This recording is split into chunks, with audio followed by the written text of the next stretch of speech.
ምርጥ የሥራ ሐሳብ ኖሯችሁ ይሄንን ሥራ ለመጀመር ግን ካፒታል አጥሯችሁ ወይ ደግሞ የሚያበድራችሁ ሁነኛ ዘመድ አጥታችሁ የተቀመጣችሁ በጣም በርካታ ወጣቶች ትኖራላችሁ። እንደምታውቁት ከባንኮች ለመበደር ኮላተራል ወይም ማስያዣ እንጠየቃለን።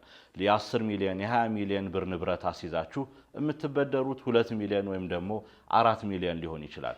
ይህ የምትበደሩት ብድርም ደግሞ ሙሉ በሙሉ ስራውን አቋቁሞ የስራ ማስኬጃን ማሟልቶላችሁ ላያስኬድ ይችላል። ከቅርብ ጊዜ ወዲህ ደግሞ በዲጂታል አማራጭ መያዣ የማይፈልጉ ብድሮች እየተሰጡ እንደሆነ እናውቃለን። እስኪ ስንቶቻችሁ ናችሁ ያለ ማስያዣ በዲጂታል ብድር ካላችሁበት ብቻ ሆናችሁ በስልክ ሙሉ መረጃችሁን አስገብታችሁ ብድር እየተጠቀማችሁ ያላችሁ?